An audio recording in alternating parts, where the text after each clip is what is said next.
Good morning. I'm Harley Schlanger from the LaRouche Organization with your daily video update for August 18th, 2023. It's Friday, so I'm taking your questions and comments. And let me start with one that I got from a few of you who wrote and said you seemed to think that I seemed quite optimistic in the reports from the last couple of days, and you were wondering why, or if this is a good sign. Well, I think there are two aspects to that. First, there are cracks appearing in the unipolar order. The ability to sustain a unity committed to a losing war, a crashing financial situation, and an imploding political situation replete with potential for instability means there's going to have to be a change. Now, the question is, can we marshal the forces to impose the will of the people on governments which remain under the control of a financial oligarchy? The reason for optimism is that this is occurring in a way that's not reversible. But that in itself doesn't lead to optimism because it could lead to more war and chaos. The optimism comes from a commitment to recognizing the human spirit, that people will put up with a lot of injustice and a lot of misery. But at a certain point, what kicks in is the sense in at least a portion of the population that I have a responsibility to do something about this. Now, it's slow to dawn on people. First of all, because they don't think you can do something, because these powers of the financial forces, the media, and so on seem to be so overwhelming. And so many of your friends and neighbors are indifferent or pessimistic. But if enough people catch this spirit of change, of potential, of the beautiful nature of human beings, that if we could free the society from the parasitical oligarchy, we could have a beautiful world of cooperation and development. So that's where the optimism comes from. It doesn't mean it's going to happen. Look, human history is filled with tragedy. The point is that some of us have to make ourselves agents of an anti-tragic outcome. That is, take on the responsibility to bring the light of reason and compassion and love of humanity to the fore so that we can succeed. So on the question of is it possible for a change in the pro-war policy of Western governments, well, look at the situation as it's evolving. There's an economic devolution continuing in Germany. The metaphor for this is the fact that Annalena Baerbock, the foreign minister, didn't have access to a plane that could take her from the Middle East to Australia, that twice her flights had to be aborted. And ironically, this paragon of green virtue had to dump huge amounts of jet fuel into the ocean. An ecological catastrophe in order to land, and she was unable to make the trip. Germany is going through a rapid deindustrialization, and the question is, when will the people of Germany recognize that this is not a natural phenomena, but a result of the policy decisions made by the ruling coalition of the Free Democrats, the Social Democrats, and the Greens? You have a very interesting example of this in the rebellion of the French African nations against French colonialism. Former French President Sarkozy gave a statement yesterday where he said Europe needs Russia, and he was critical of the idea that the Europeans should continue with this policy of trying to weaken and degrade Russia. Then you had the former foreign minister of Austria, Karin Kneisel, who issued a statement in an interview attacking Eurocentrism, saying that when she was foreign minister, she wanted to know what was going on with the BRICS, and there wasn't a single paper available to her about the developments around the BRICS. And she said it's the blindness of the potential to this kind of alliance of the BRICS, which is an arrogant disengagement with the real world. And she said that the development underway in Eurasia is something which Europe not only should be aware of, but should be involved in. And then related to that is, as I said before, the failure thus far of the French and the US to get the African countries to agree to an intervention in Niger, where a coup just took place. And the coup is against the French colonial policy. The ECOWAS countries are meeting again. There's enormous pressure on them to overturn the coup, but there's also pressure from governments such as Algeria and others in the region against the military intervention. So these are indications that there's an awakening on some level among governments, especially in the developing sector, the so-called global south. But even within European political discussion and in the United States. And of course, in the United States, what you see is a complete reaction against the political establishment. The fact that Donald Trump, with all the baggage from the indictments and everything else, is far ahead for the Republican nomination, which shows that people don't trust the Justice Department, the justice system, the media, and then the emergence of Robert F. Kennedy Jr. as an alternative to Biden, which has an enormous potential because Biden is not only mired in scandal, but his economic policies, which they've been touting, are not working. So the potential is there for people to wake up. We have to have more voices out there to make sure that that actually takes place.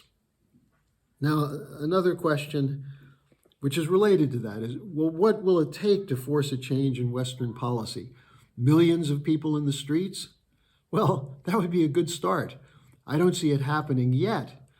But as the economy continues to collapse, as the promises of the Ukrainian counteroffensive turn out to be nothing but smoke and thin air, people are going to ask questions. Why are we spending hundreds of billions of dollars on a losing war when we have people living under bridges, where we have, as was announced by the National Transportation Board the other day, 3 train derailments a day in the United States? When we have the electricity grid stretched to the limit, and we have a green policy which won't allow us to use fossil fuels and nuclear power, when will people realize that it's now time to express your opinion?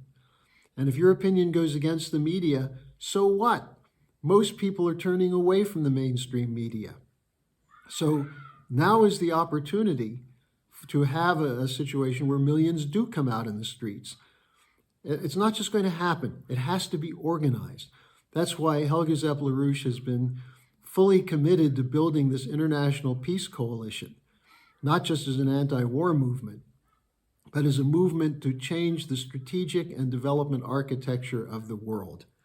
So you can join us in that. And we're having another conference on September 9th, and I'll include the link to the registration for that in the description section.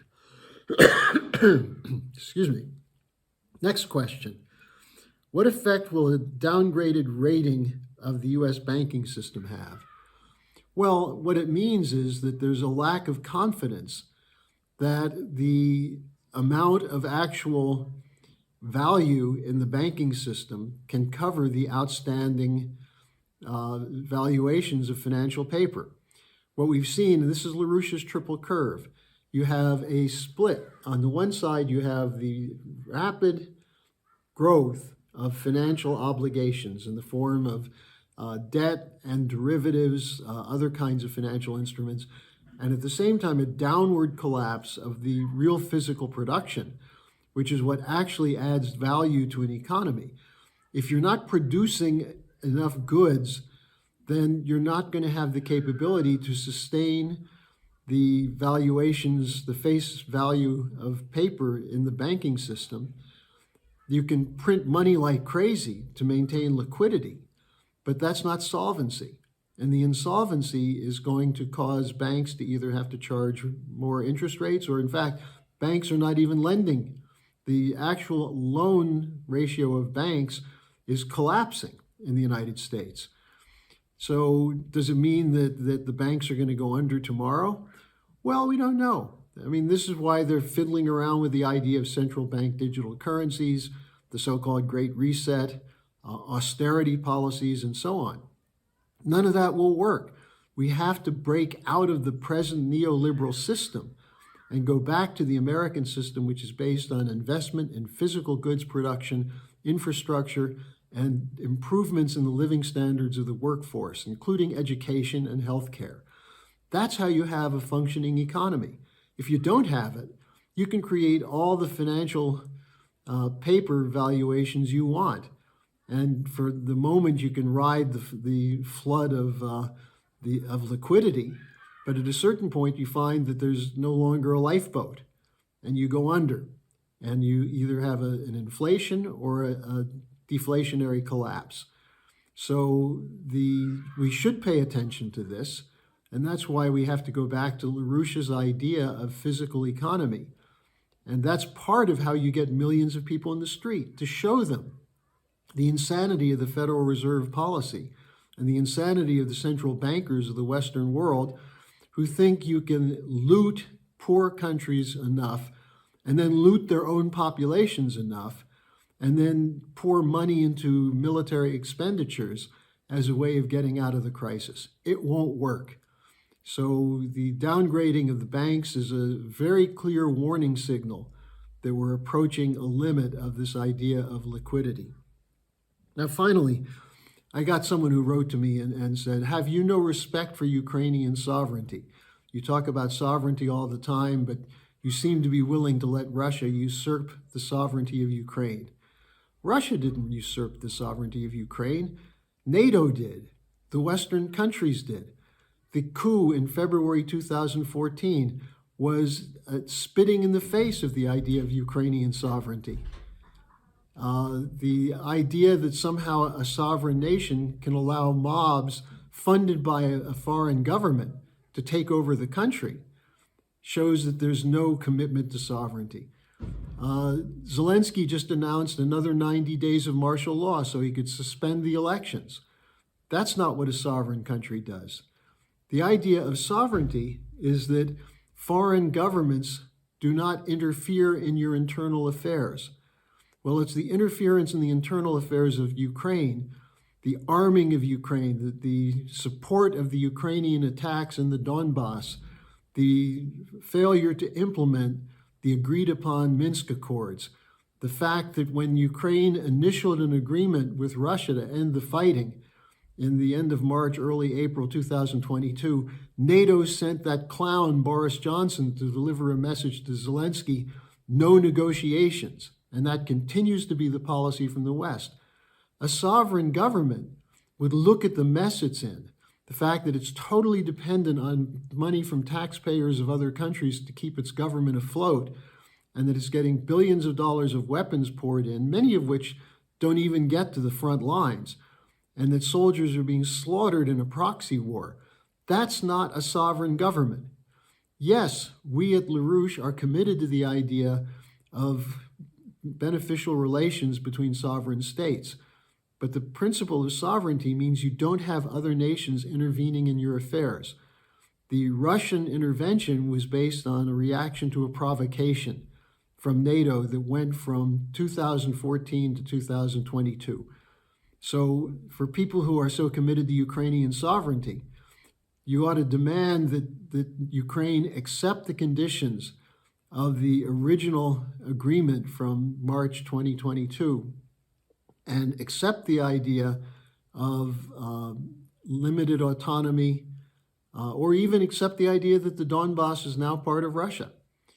And the reason for that is the policies of the Ukrainian government under the influence of NATO were hostile to the Ukrainian citizens who lived there. The Ukrainian citizens, many of whom were of Russian background, but nevertheless were citizens of Ukraine who were under constant bombardment from their own government.